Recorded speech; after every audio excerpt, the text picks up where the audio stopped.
welcome back to Pina Cucina. Today we're going to be making tomato salad and bistecca calabrese. Now the tomato salad will be just the way my mum used to make it. And I've always made it like that, and my children love it. Now what we need is tomatoes, of course. Now I prefer to have some very lovely ripe tomatoes. I mean, you can use green if you like, but this is how we used to eat the tomatoes, beautifully vine ripe. So we need the tomatoes, onion, garlic, dried oregano. I find that the one in the bunch like this is absolutely beautiful. You can find this at any deli. They're all hanging up there. Chili if you like, some olive oil and salt, and a touch of water. First of all, we chop up the tomatoes. I don't like to use the chopping board for this. This is how my mum used to do it. Cut it in half, and then we just cut it into wedges, like so, all the way around. That way you get left with the stalk. Cut the stalk off, you don't want that. So cut them in half first, and it's easier. Doesn't matter if they're a tiny little bit soft. Now the tomatoes are all nicely chopped, so all we need to chop next is the onion. I prefer to use a red onion. Now again, I'm going to slice it. The way we slice the tomatoes, try and do it as fine as possible. Again, into wedges.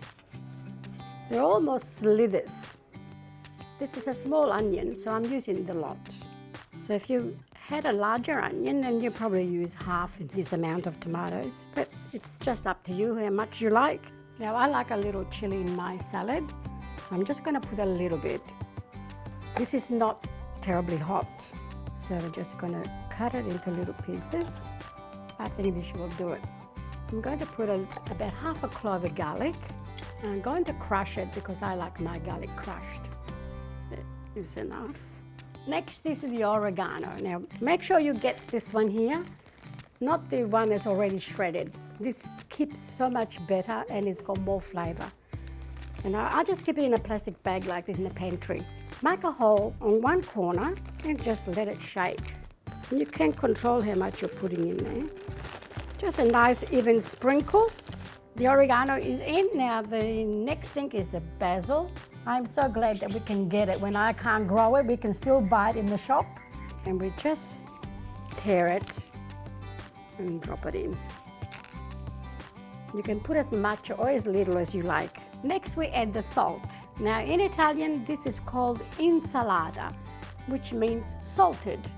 The salt is what brings all the moisture out of all the ingredients and just blends it together, and it's absolutely beautiful. Once we got the salt in, we add the olive oil. You need to put a generous amount of olive oil. That's what gives the flavor as well. All the flavors infuse with the oil. Now all the ingredients are there, so now what we need to do is a good stir. It's a good idea if we let this stand for a little bit, so give them a little time for the ingredients to blend. There is one other secret ingredient we need to put in here, which we're going to do it right now. It's a touch of water. Not too much, just about half a cup of water for 4 tomatoes. See, we are looking for these beautiful juices. You just want to taste, make sure it's got enough salt. Perfect. Let it stand for about 5 minutes. If you can let it stand a little bit longer, it would be nicer. But there you go. Now all you need with this is the bistecca and some crusty bread to dunk in there. Now you can put it in the fridge or you leave it on the bench covered if it's not too hot. Now we're going to get the steak ready. Now this is roughly about 3 kilos of round steak. I like to get the whole piece, it's more economical that way, and slice it myself because they never cut it the way I want it. So you get to know how and what you need to cut off when you see a piece like this. Like for instance here you can actually see this is the tough bit, this whitish, so we have to cut that away, otherwise it's going to be really chewy. So make sure you have a nice sharp knife and just start cutting away. Now this is good if you have a dog, you can always give him the little bits.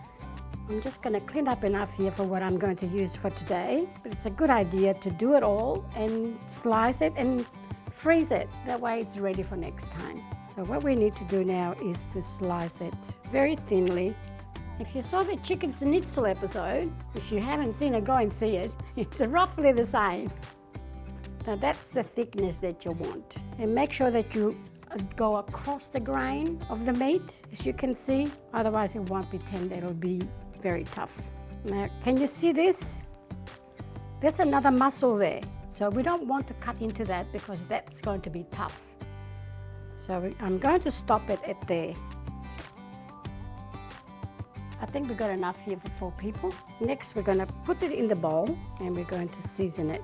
We put a little bit of salt. Make sure that you're salting this in layers so you don't, all the salt doesn't go onto the one piece.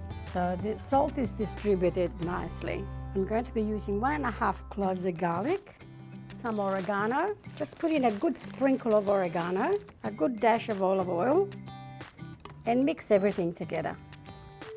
And let it stand for a few minutes. Now, while that's getting all the flavors together, we're just going to get our frying pan ready. So we need to put some olive oil on our pan. It doesn't really have to cover the bottom of the pan this time. Now, you want your pan on a really high heat. And there we go. This has got to be really, really hot. And we're just going to drop in the steak. You can't walk away from this. They cook very quickly and they'll burn. And as you can see, they only take literally minutes to cook. And these are ready. They literally took 1 minute. This is your minute steak. So we're going to take this off and serve it with our beautiful tomatoes. Now we're going to put a little bit of these beautiful juices over the steak, just so, like that. Look at these beautiful tomatoes. All the juices are all lovely combined. This is just what we're looking for.